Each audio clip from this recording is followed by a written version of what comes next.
శతమానం భవతి.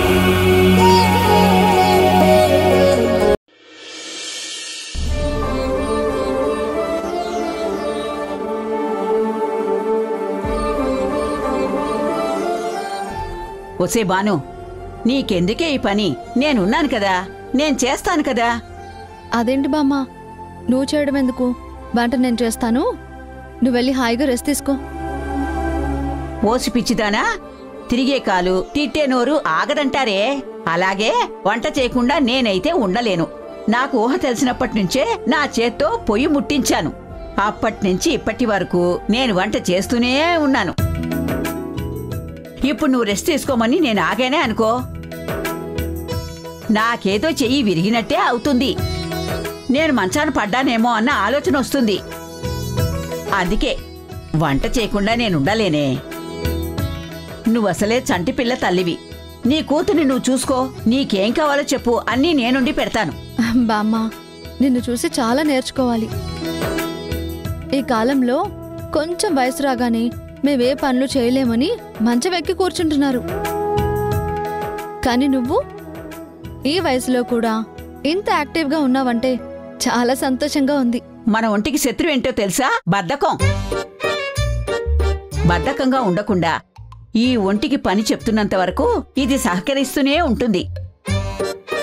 సుకుమారంగా చూసుకుంటూ కూర్చున్నామంటే మంచం మీద పడుకోపెట్టి పేషెంట్ని చేసేస్తుంది. అందుకే నాకు పనంటే ఇష్టం.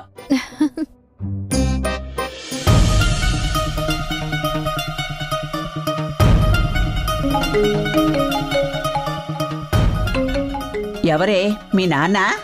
కాదు బామ్మ, భువనేశ్వరి గారు చేస్తున్నారు. మురారి గారికి ఎలా ఉందో ఏంటో. హలో, మురారి గారికి ఎలా ఉందండి? చూసావా భాను, నేను నా కొడుకు కోసమే నీకు ఫోన్ చేశానని నీకెలా తెలిసిందో? అదేంటండి, అక్కడ మురారి గారి పరిస్థితి ఎలా ఉందో నాకు తెలుసు. మీరు ఫోన్ చేస్తే ఆయనకి ఎలా ఉందో, ఆయనకేమైందోనని భయమేసింది. నువ్వు మా గురించి ఇంతలా ఆలోచిస్తున్నావు కాబట్టి నేను నిన్ను ఒక సాయం అడగాలని ఫోన్ చేశాను. అడగొచ్చా? పరాయి మనిషిని అడిగినట్టు నన్ను అడుగుతున్నారేంటి? ఏంటో చెప్పండి. అమ్మ బాను, మీ ఇంట్లో నీ వాళ్లతో నువ్వు చాలా సంతోషంగా ఉన్నావమ్మా. కానీ ఇలాంటి పరిస్థితుల్లో నిన్నిలా అడగడం నాకు కష్టంగా ఉంది. ఈ ఇంట్లో నా కొడుకు బావుండాలి అంటే నువ్వు కొద్ది రోజులు ఇక్కడికొచ్చి ఉండాలమ్మా. వాడు నీ మాట వింటాడు, నువ్వు చెప్తే వాడు చేస్తాడు. అందుకే నువ్వు వాడి కళ్ళ ముందుంటే వాడు తొందరగా కోలుకుంటాడనే నమ్మకం నాకుంది. అందుకే అడగడం తప్పని తెలిసినా తప్పక అడుగుతున్నానమ్మా. కొద్ది రోజులు నువ్వు మా ఇంటికొచ్చి ఉంటావా? మురారి మామూలు మనిషి అయ్యాక తిరిగి నువ్వు మీ ఇంటికి వెళుదువుగాని. అయ్యో, అయినా మీరింతలా చెప్పాలా? తప్పకుండా వస్తాను. ఏంటే వస్తానంటున్నావు? ఎక్కడికి? మురారి గారు రాధను తలుచుకుంటూ బాధపడుతున్నారు కదా బామ్మ. తనక్కడ ఎవరి మాట వినట్లేదంట. అందుకే నన్ను కొద్ది రోజులు అక్కడికి రమ్మంటున్నారు. నేను అక్కడికి వెళ్తాను బామ్మ. సరేలే, ముందు ఈ విషయం నీ మొగుడికి అత్తగారికి చెప్పు. అమ్మ బాను, కావాలంటే ఊర్మిళతో నేను మాట్లాడతాను. నిన్ను పంపించమని అడుగుతాను. అయ్యో పర్లేదండి, అత్తయ్యతో నేను మాట్లాడతాను. నేను తప్పకుండా వస్తాను. ఉంటాను. చాలా సంతోషం అమ్మా, ఉంటాను.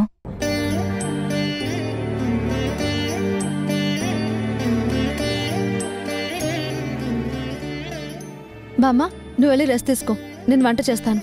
అబ్బబ్బబ్బా, నా మాట ఎప్పుడు విన్నావు కనుక. కాని కాని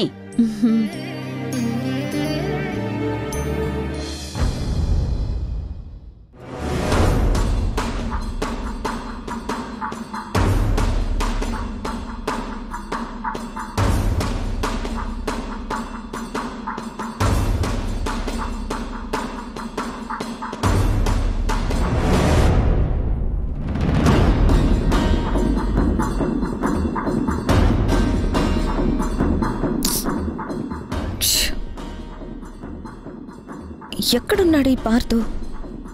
నాట్ రీచబుల్ అని వస్తుంది.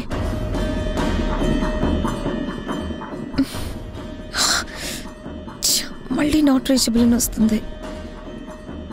ఇక్కడ ఇంట్లో ఒంటరిగా ఉన్నదాన్ని ఎంత కంగారు పడతానో అని కూడా చూసుకోడా? ఏ మనిషో ఏంటో అర్థం చేసుకోడు.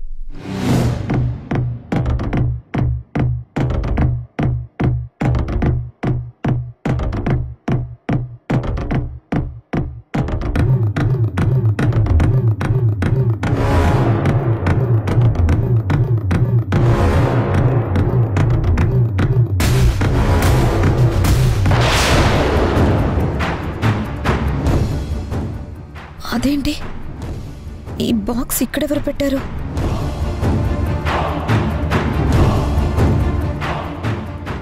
ఇక్కడెవరూ వచ్చినట్టు కనిపించట్లేదే. మరి బాక్స్ ఇక్కడెవరు పెట్టుంటారు? పార్తో ఫోన్ ఏమో నాట్ రీచబుల్ అని వస్తుంది, ఇక్కడేమో ఈ బాక్స్ ఉంది. అసలు ఇక్కడ ఏం జరుగుతుంది?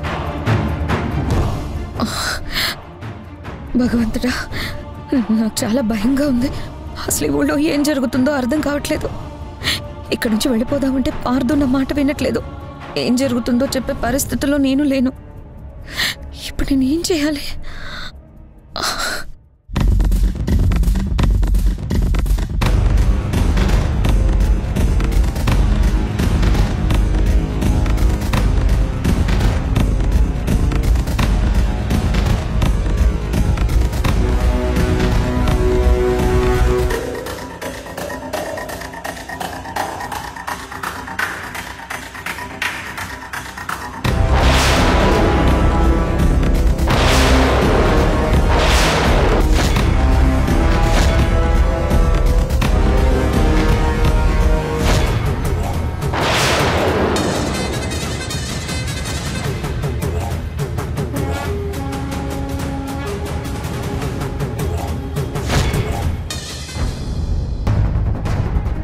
అమ్మా,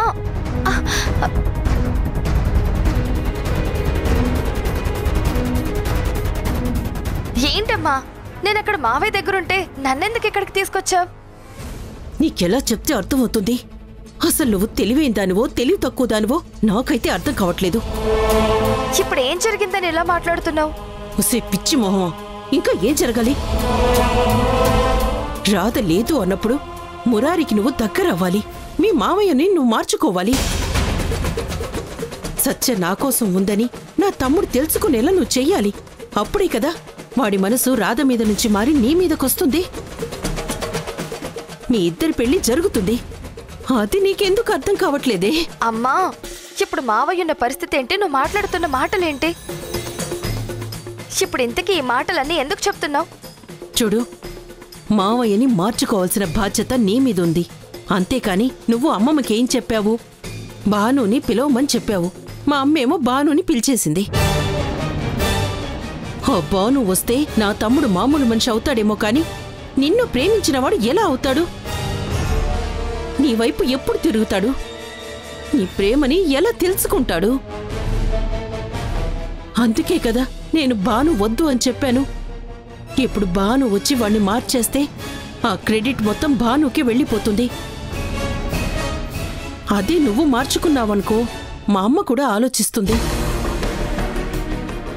నా మనవరాలు నా కొడుకుని మార్చింది, వాళ్ళిద్దరికీ పెళ్లి చేస్తే బాగుంటుంది అని తను కూడా ఆలోచిస్తుంది. అదెందుకు నీకు అర్థం కావడం లేదు? ఏంటమ్మా నువ్వు మాట్లాడేది? ఇప్పుడు మావయ్య ఉన్న పరిస్థితికి మావయ్య నేను నిన్ను ప్రేమిస్తున్నాను అని చెప్పాలా? అసలు ఆ మాటలు మావయ్య చెవికి చేరుతాయా? మావయ్య నువ్వు లేకుండా నేను బ్రతకలేను అని చెప్పాలా? అదే కనీసం ఆయన వినిపించుకునే స్థితిలో ఉన్నాడా? రాధ కోసం తను ఎలా పరితపిస్తున్నాడో ఇవన్నీ చూస్తూ కూడా ఎలా మాట్లాడమంటావమ్మా? అమ్మా, ముందు మావయ్య మామూలు మనిషి అవ్వాలి, మళ్ళీ సాధారణ స్థితికి రావాలి. ఇదివరకట్లాగా అందరితో కలిసి ఉండాలి. అప్పుడు మావయ్యతో ఏం మాట్లాడినా ఏం చేసినా అది ఫలిస్తుందో లేదో అప్పుడు చూడొచ్చు. అంతేకాని ఇప్పుడు మావయ్యని ఇలా చూస్తూ చూస్తూ ఇవన్నీ ఎలా చెప్పమంటావు? నా ప్రేమతో మార్చుకోగలన్న నమ్మకం నాకు లేదమ్మా. అందుకే భాను వస్తే బాగుంటుందని చెప్పాను. అసలు ముందు మావయ్యని కోలుకొని తర్వాత సంగతి తర్వాత చూద్దాం.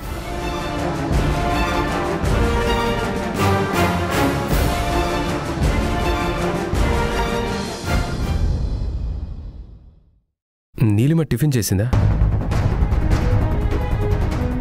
అదేంటండి అలా అడుగుతున్నారు?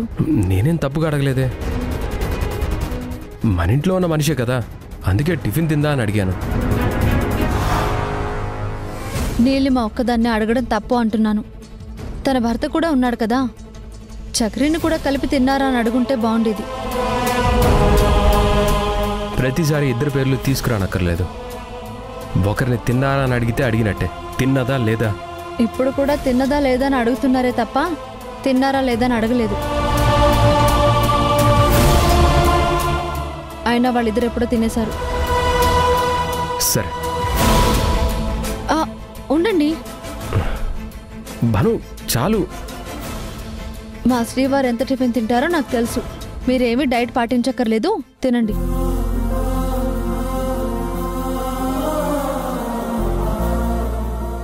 మీకు ఒక విషయం చెప్పాలి.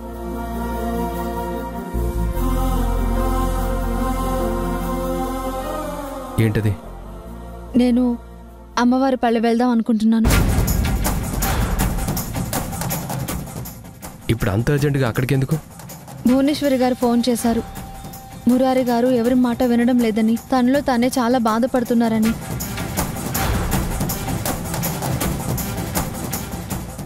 తన ఆరోగ్యం కూడా పూర్తిగా పాడు చేసుకుంటున్నారని చెప్పారు. అందుకే నేను అక్కడే ఉంటే మురారి గారి ఆరోగ్యం బాగుపడుతుందని భువనేశ్వరి గారు నన్ను రమ్మన్నారు. తన కొడుకు ఆరోగ్యం ఆవిడ చూసుకోవాలి, కానీ నువ్వు అక్కడికి వెళ్ళడం ఏంటి? తప్పే ఉందండి. నేను కష్టంలో ఉన్నప్పుడు వాళ్ళు నా వెనకాతలున్నారు. ఇప్పుడు ఆ ఇంట్లో వాళ్ళ కష్టం వచ్చింది, నన్ను రమ్మంటున్నారు. అందుకే వెళ్ళాలని నిర్ణయం తీసుకున్నాను. నువ్వే నిర్ణయించుకున్నాక ఇంకా నన్ను అడగడం ఎందుకు? మీరు నా మాట కాదన్నారనే నమ్మకంతో ఆ నిర్ణయం తీసుకున్నాను. చూడు భాను, నువ్వు అక్కడికి వెళ్ళటం నాకు ఇష్టం లేదు. మన ఇంట్లోనే చాలా సమస్యలున్నాయి. నువ్విక్కడే ఉంటే సరిపోతుంది.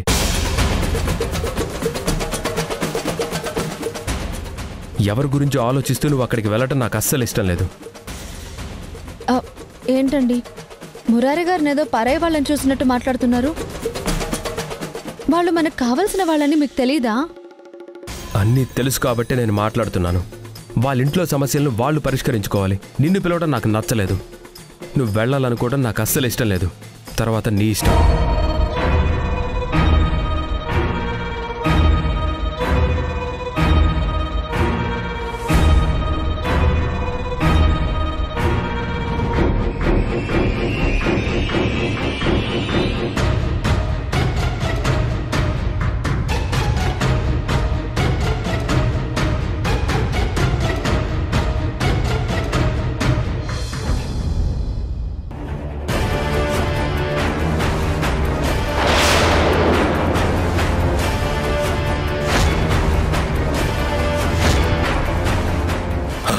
చాందిని, అమ్మా చాందిని. చాందిని, అయ్యో చాందిని, చాందిని ఏమైందమ్మా? చాందిని, చాందిని, చాందిని ఏమైంది? లే, స్పృహ తప్పి పడిపోయినట్టుంది. వెళ్ళి మంచి అమ్మా. చాందిని, ఏమైందిరా? అమ్మా, అమ్మా చాందిని,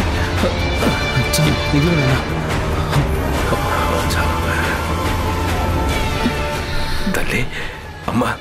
చాందిని, చాందిని ఏమైంది? చాందిని, లే లే అమ్మా. చాందిని, కళ్ళు తెరువు. చాందిని తల్లి, అమ్మా ఏమైంది? చాందిని ఏమైంది? ఏమైంది చాందిని? ఏమైందిరా? చాందిని ఏమైంది? ఏమైంది? అసలు ఎందుకు ఇలా పడిపోయా? నీకేం కాలేదు కదా? నాకా? నాకేమవుతుంది?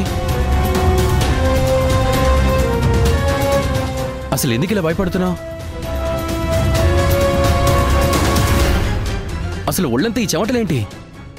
ఏంటమ్మా? ఏమైంది తల్లి? పార్థుకి ఏమైనా అయిందని ఎవరైనా ఏమైనా చెప్పారా? ఎందుకు ఇలా ఉన్నావు? చెప్పు చాందిని, ఏమైంది? నువ్వు ఇంకా రాలేదని నీకు ఫోన్ చేస్తే నాట్ రీచబుల్ అని వచ్చింది. నాట్ రీచబుల్ అని వస్తుంది ఏంటని బయటకు వచ్చి చూస్తే అదిగో ఆ బాక్స్ ఉంది. ఆ బాక్సులో ఏముందో వెళ్ళి చూడు. వద్దు వద్దు పార్దు. అందులో అందులో ఏంటి? ఏమైంది? ఏముంది అందులో? అందులో అందులో మనిషి తల ఉంది.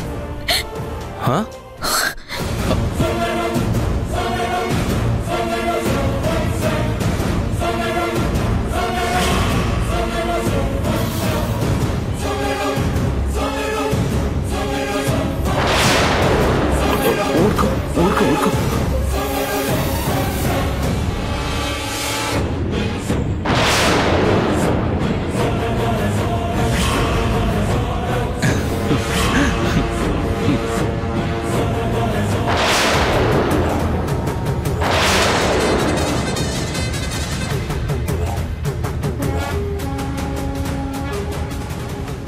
చాందిని, నిన్ను ఎవరో కావాలని భయపెట్టడానికి ఏడిపించడానికి అలా చేసుంటారు.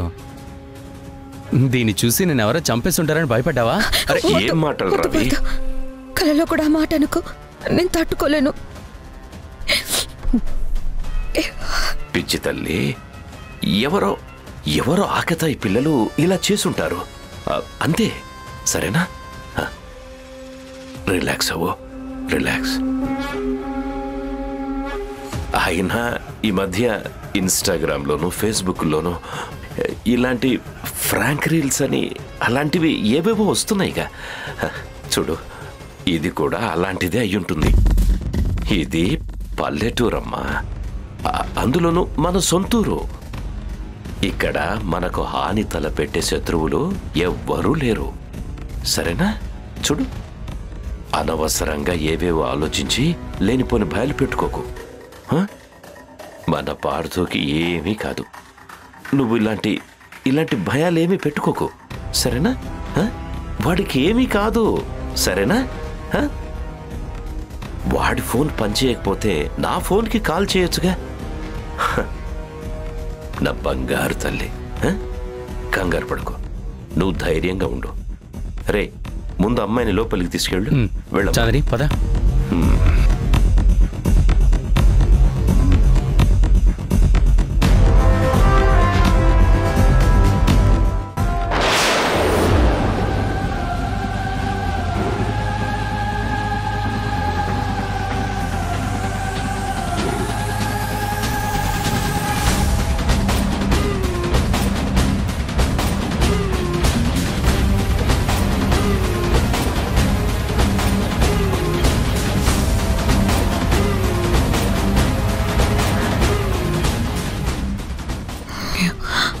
అమ్మా, కార్తీక్ కోపంలో ఉన్నట్టున్నాడు.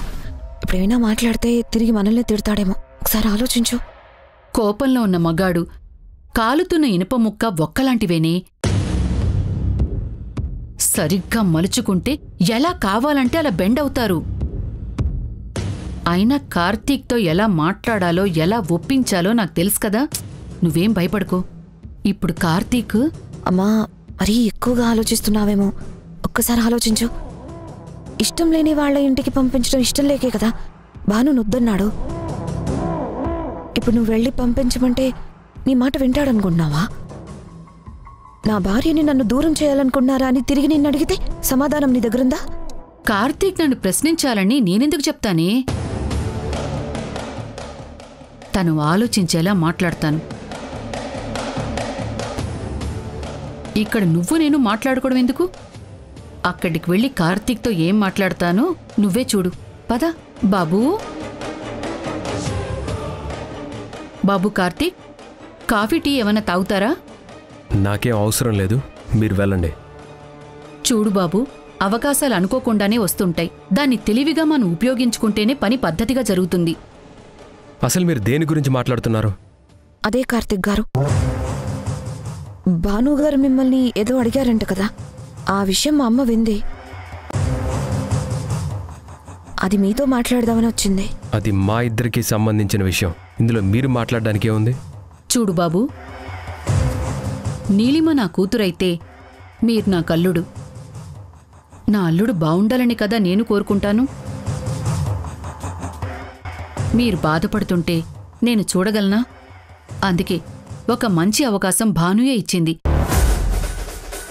దాన్ని వదులుకోవద్దు అని నేను మీకు చెప్తున్నాను. అసలు మీరేం మాట్లాడుతున్నారో మీకు అర్థం అవుతుందా? భాను నన్ను ఏమడిగిందో మీకు తెలుసా? అమ్మవారిపల్లి వెళ్తానని అడిగింది. అక్కడికి వెళ్ళడం నాకు ఇష్టం లేదు కాబట్టే వద్దు అన్నాను. దాన్ని మీరు అవకాశంగా తీసుకోవాలని ఎందుకు అనుకుంటున్నారు? దాన్ని అవకాశం అని వదులుకోవద్దని మీరెందుకు చెప్తున్నారు? అమ్మా, ఈ టాపిక్ ఇంతటితో ఆపేద్దాం పదా. నువ్వు ఉండమ్మా, నేను ఏం మాట్లాడడానికి వచ్చానో నాకు తెలుసు కదా. ఆ అబ్బాయి కంటే అర్థం కాలేదు.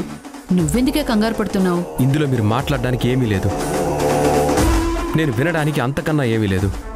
ఇంక మీరు వెళ్ళొచ్చు. చూడు బాబు, భాను చక్రిని ఇంటికి తీసుకొచ్చినప్పుడు నువ్వు భాను దగ్గర నిజం చెప్పలేక వాణ్ణి ఇంట్లోంచి పంపించలేనందుకు ఎంత బాధపడుతున్నావో నాకు తెలుసు. నీలిమ నీకు భార్య కాదు, మంచి స్నేహితురాలు కూడా.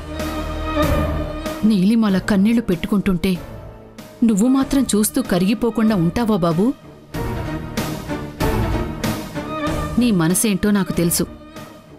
బయటికి మీరేం మాట్లాడలేకపోయినా మనసులో ఎంత బాధపడుతున్నారో నేను అర్థం చేసుకోగలను. ఇందాకొద్దని నేనే చెప్పాను, ఇప్పుడు వెళ్ళు అని నేనే చెప్తున్నాను. నువ్వు అమ్మవారి పల్లెకు వెళ్ళు. వద్దు అనుకున్న కార్తీక్ ఇంత సడన్ గా వెళ్ళమని ఎందుకు చెప్పాడు? ఇంతలో వాడి మనసు ఎలా మారింది? మురారి గురించి ఆలోచించాడా, లేక ఇంకెవరైనా వీడి మైండ్ ని పొల్యూట్ చేశారా? ఎస్, మొత్తానికి ఇంట్లో మనం అనుకున్నట్టే జరుగుతోంది. ముందు భానుని వెళ్ళొద్దు అన్న కార్తీక్ ఇప్పుడు వెళ్ళు అని చెప్పేలా చేశాను. భాను బయటికి వెళ్తే తర్వాత మనం ఏం చేయాలో మనకు తెలుస్తుంది.